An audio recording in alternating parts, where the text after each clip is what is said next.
अगर आप अखबार पढ़ते हो तो रिसेंटली आप सभी ने सुना होगा पश्चिम बंगाल के इलेक्शंस हुए और वहां पर बीजेपी की सरकार बनी और अब मंत्री बनाने का टाइम था। तो यहाँ पर क्वेश्चन उठ जाता है कि यार वो मिनिस्टर्स कितने बनेंगे? क्या जितने भी बीजेपी के एमएलए होंगे वो सब मिनिस्टर्स बन जाएंगे? नहीं। There is a particular strength, जो मैक्सिमम लिमिट है उससे ऊपर मंत्री नहीं बनाए जा सकते।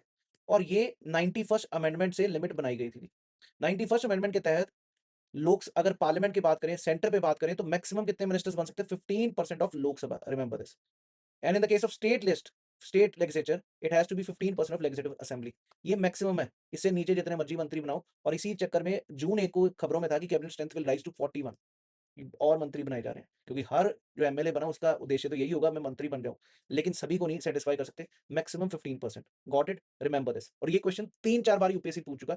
आईएएस 2022 में पूछा था संविधान, constitution of India classifies the ministers into 4 ranks. अक्सर आप अखबारों में पढ़ते हुए cabinet minister, defence minister, education minister को कैबिनेट मिनिस्टर कहते हैं, जो मेन इंपॉर्टेंट पोर्टफोलियोज हैं। देन मिनिस्टर ऑफ स्टेट भी होता है जी। मतलब अगर आपका एक्सटर्नल अफेयर्स मिनिस्टर है, उसके नीचे minister of state for external affairs ऐसे होते हैं, तो नीचे मिनिस्टर्स ये भी हैं। उसके बाद विद इंडिपेंडेंट चार्ज कुछ अलग चार्ज से मिनिस्टर ऑफ स्टेट किसी मिनिस्टर्स के नीचे, और डिप्टी मिनिस्टर भी होता है। क्लियर है जी? तो ये जो है कॉन्स्टिट्यूशन में क्या क्लासिफिकेशन है? बिल्कुल नहीं है, कहीं भी कॉन्स्टिट्यूशन में क्लासिफिकेशन नहीं है। ये वैसे ही ब्रिटिश एरा को फॉलो करते हुए आज भी कंटिन्यू है। हाँ, सिर्फ एक संविधान में मेंशन है वर्ड काउंसिल ऑफ मिनिस्टर्स, जो हमने आर्टिकल 74 में समझा भी है कि काउंसिल ऑफ मिनिस्टर्स के has to work in suggestions. कोई भी सजेशन देना तो प्रेसिडेंट को काउंसिल ऑफ मिनिस्टर देंगे, जिसका हेड कौन होगा? Prime minister, first among the equal जिसको कहते हैं। तो ये फर्स्ट स्टेटमेंट तो गलत ही, कोई क्लासिफिकेशन संविधान में नहीं है। दूसरा स्टेटमेंट तो अभी जो हमने समझा, including prime minister shall not exceed 15% of the total numbers of members of the Lok Sabha. That's 100% right. Two only should have been the answer in this question. Let's see the another question.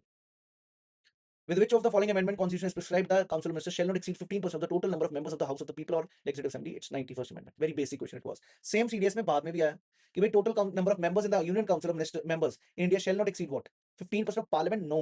15% of Lok Sabha. I hope you got the question here. D should have been the answer.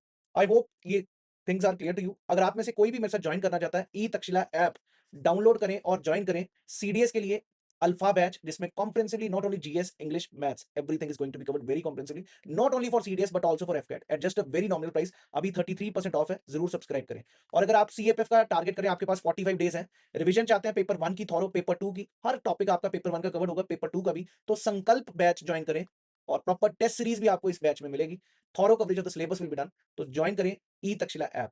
और अगर आपका किसी का भी offline classes लगाने का मन है और तैयारी करने का मन है, तो you can join us in Chandigarh at Takshashila classes sector 36। Thank you. जय हिंद एवरीवन।